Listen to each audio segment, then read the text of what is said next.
General, I want to understand in terms of Medicare 24, how did a bidder whose sole director, namely Kat Matlala, has a criminal record for theft and who was already implicated in procurement fraud as far back as Tembisa in May 2023, pass through your bid chair, evaluation and adjudication committees without any red flags being raised? And does SAPS not even conduct basic criminal or background checks on its suppliers? In the procurement process, no, we don't do that. There are instances where there are commodities where we run background checks, and for instance, in an IT environment, we do that. The end user will indicate to us if we have to do that. In this instance, no, they were not done. For a 360 million rand contract, you don't check who you're dealing with? We didn't do it, Chair. In the procurement process, this normally gets done by the end user. No, but I don't care about the end user. I care about supply chain management, because Auditor General shows us that in the past financial year, you had SAPS had over 650 million rand irregular expenditure. You're telling me that you didn't do criminal record checks on Kat Matlala? No, we didn't. I do not. General, I want to move in terms of the same matter. There's a criminal case at the moment that's open in Brooklyn, in Pretoria. I've got the case number here, for forged signatures that were used during pre-employment medical screening by Medicare 24 of SAPS recruits. Can you guarantee to us today that every recruit that they signed off on actually did go through the relevant assessment? Or were they basically certifying that those assessments were fraudulent? I cannot vouch on that. I do not get involved in the operations. But you said earlier that there was that the services were rendered. Honorable Chair, the end user certified the payment, indicating that they received the service. If there was any service failure, I am not privy to that, particularly what the honorable member is picking up now. But that was never raised with me. It's the first time that I hear about it. That's very interesting, because the National Commissioner knows about it. You're part of the national management. In other words, so if forged medical authorizations were issued, do you understand that you as the head of supply chain, you are the gateway of forged medical authorizations? Let me explain.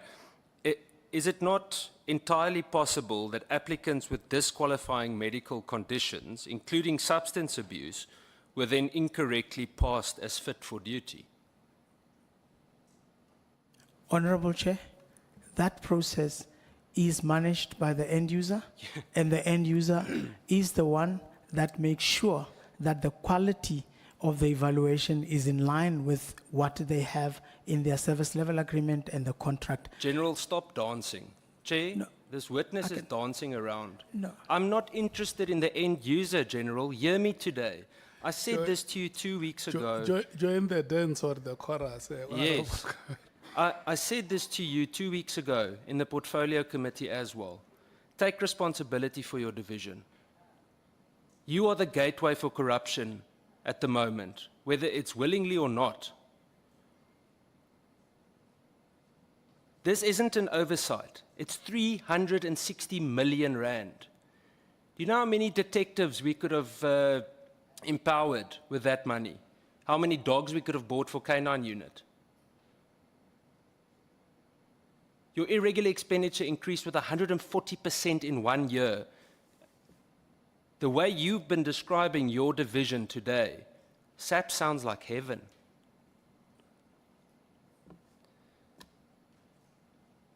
You currently, as the South African Police Service, have hundreds of members that are stuck on prolonged sick leave because of the required medical reports that were never delivered. Again, Medicare 24.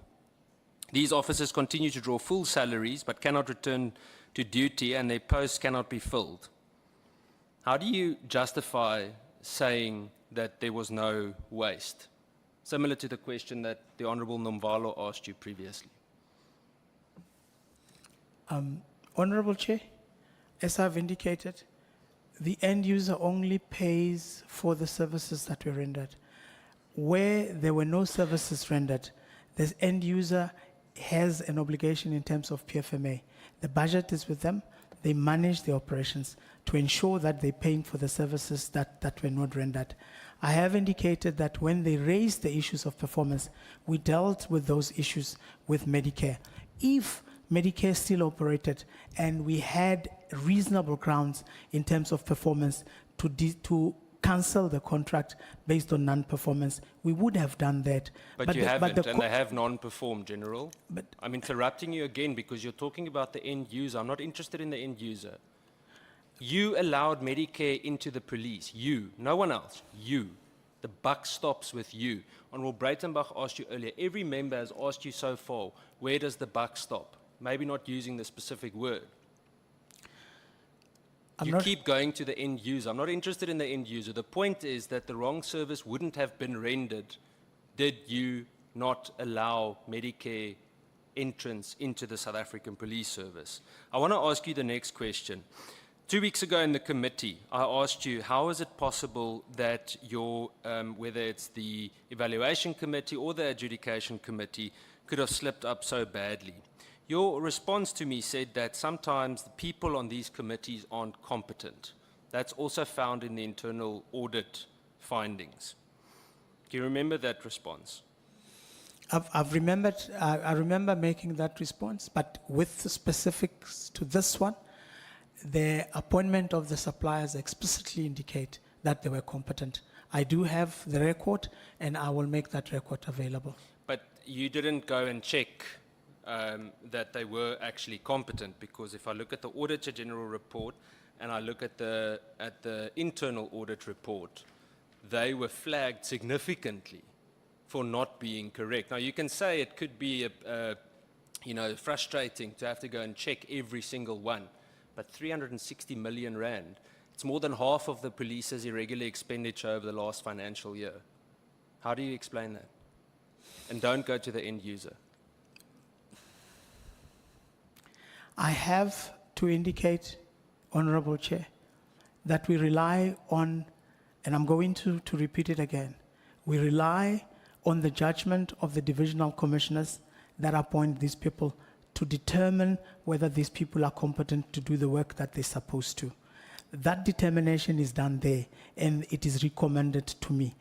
It would be, I do not have the competence to go and check whether those people are competent in their work. General, I'm sorry, again, then we can close the bid evaluation committee and we can close the bid adjudication committee and we can ask all the DivComs to come and sit there and decide. And you're right, you don't have the competence. The entire team doesn't have the competence. This is extremely embarrassing. Do you understand that a large amount of the fruitless, let me say it like this, over 10% of irregular expenditure over the last 3 years in the South African Police Service is Medicare 24. You want to tell me that you are the divisional commissioner, one of the highest ranking police members in the country, and you didn't vet the sole director, someone previously accused of cash in transit heists, armed robbery, and the list goes on for over 2.5 decades. And he manages to become a major supplier of services to the police. Explain. And don't go to the end user. Honorable Chair, the procurement process that's approved in the South African Police Service does not make pronouncement for security checking of the suppliers. I have indicated that there are instances where we have done that, where we are looking at security of information and any other reasonable or any other risks that we have identified in the process. In this instance, it wasn't done. So you've basically breached the South African Police Service. You're a breach. That's what you're saying. Your office is a breach to the security of the South African Police Service. Don't look at the chair. I'm not sure I understand your question. Well, it's quite simple. You allowed a criminal to get a 360 million rand contract in the South African Police Service. It's not allowing. It's not true. You did. How else? No, You didn't vet him. You didn't vet him. He was flagged. He didn't comply with the majority of the relevant things he was meant to comply with. That was found in 2 different audits.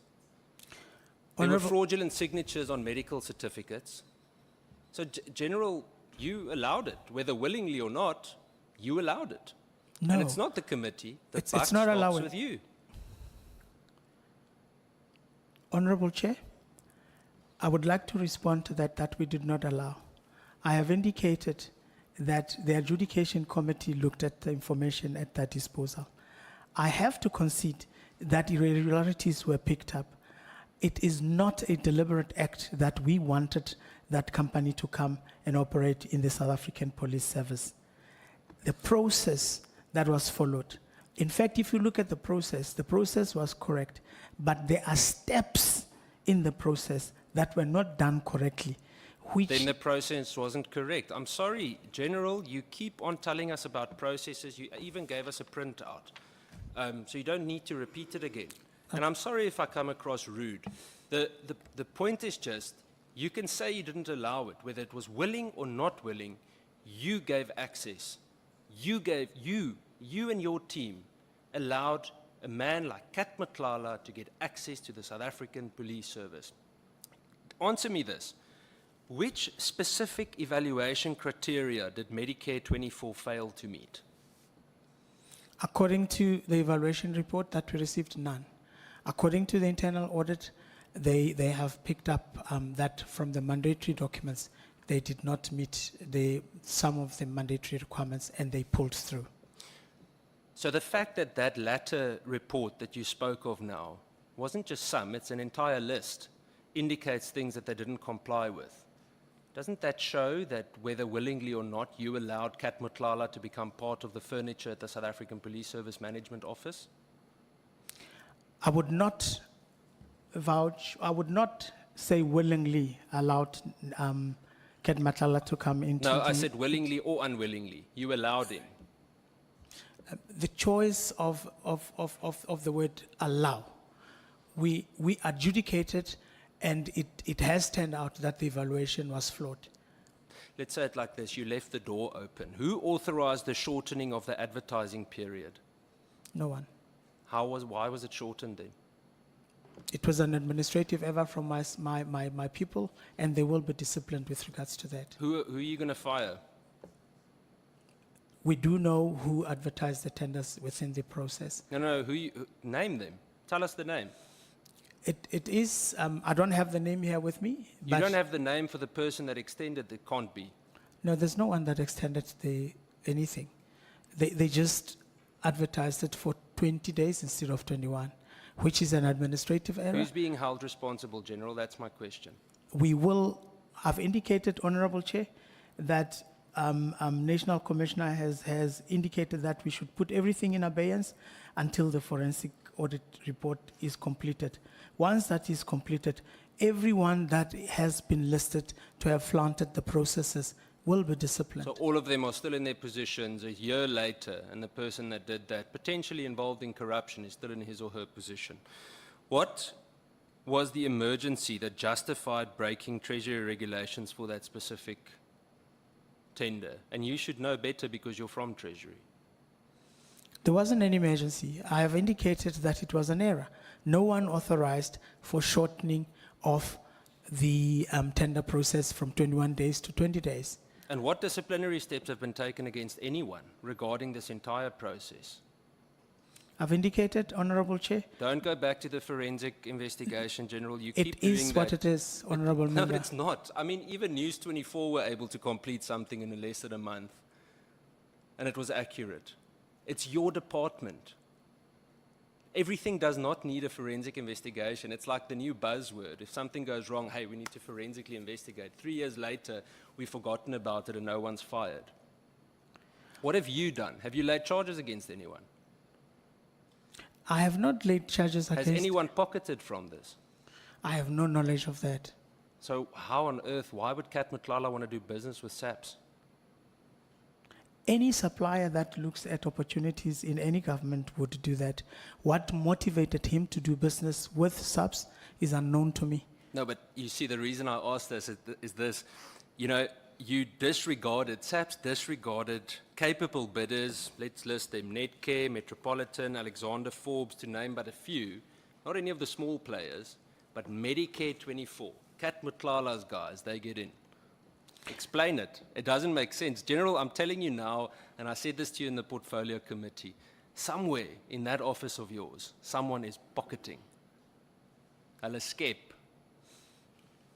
Honorable Chair, I have no knowledge of that. If the forensic audits pick up such anomalies, we will definitely deal with. The National Commissioner, I believe he will make sure that the process is expedited so that we can find finality to this process. You testified that these processes and requirements exist to ensure that entities are not unfairly disqualified, correct? Correct. So please explain to us, how was it fair that the bigger companies that I mentioned were actually disqualified despite having met all the requirements? The companies that were disqualified were at the mandatory point. The report indicates clearly, if we can go back to the report. The reports clearly indicate what are the reasons for the bidders to have been disqualified, and they were disqualified based on those reasons. Big or small, if there is something that disqualifies you as a bidder, we will disqualify you. But there were 10 companies in total that fulfilled all the requirements. That's right. In terms of price, the supplier bid at the cheapest price. Without fulfilling the relevant requirements, because you didn't check. Having been evaluated based on the report that was submitted. No, having I been would have to wrongly repeat that. evaluated. You didn't evaluate No, them. having been wrongly evaluated, yes. According to your own testimony, there were multiple processes, checks, due diligence mechanisms in place to ensure proper oversight. Is that correct, General? Do you still feel that way? Correct. Really? Correct. The signatures are attached to the reports to indicate that those checks were done. So if those checks were done, let me just get my numbers in front of me.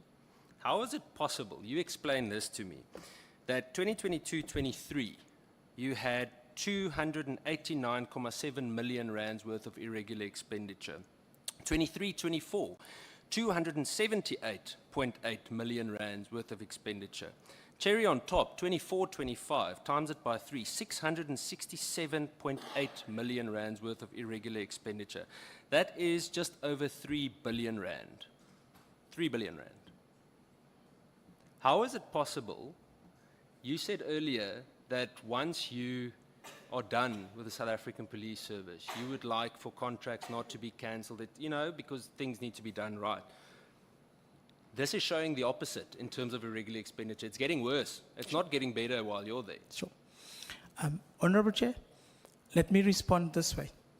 The tenders that were evaluated, we've got a mixture of tenders that were published and tenders that were evaluated.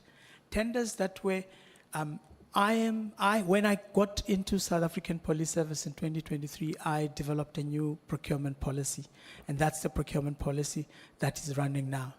Prior to that, there was another procurement policy. But tenders that are evaluated, even last year or years thereafter, were advertised and only concluded in those financial year where they were. And there were irregularities that were picked up either at the advertisement point or at the evaluation point. What we have indicated is we have found that the bid evaluation process has flaws in it. We acknowledge that. I have not disputed that. And what we are saying is that we needed to have another layer to make sure that the evaluation processes are not at the level where Thanks, they are. Gerald. And that's where we are doing the probity. You said that at the portfolio committee.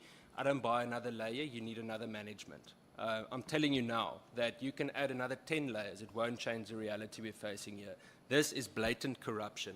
The fact that Medicare 24 was reported, you testified that these processes and requirements exist to ensure that entities are not unqualified or unfairly disqualified. That's what we spoke about earlier.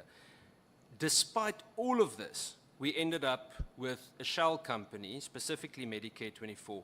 So how is it possible that through all of this due diligence that still happened? Are you telling me that an external journalist, actually several journalists, had greater insight into the integrity of your own internal process than what you did? I mean, if all of us can see this, if all of us in here see this, if every single different political party sees this, you must be blind. Majority of the things that have been indicated on the process were indicated in the media after the internal audit process had You're taken missing place. the point. I'm No, not no, no. interested. That's back to the end No, no, user no. general. No, I hear what you're saying, Honorable Chair. In terms of the audit findings that, may I?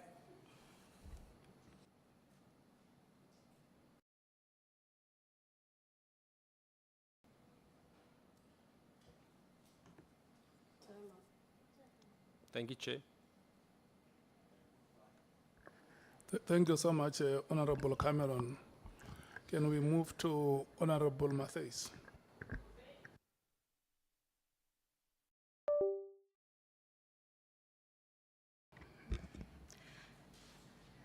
I might be covered. Thank you, Chair.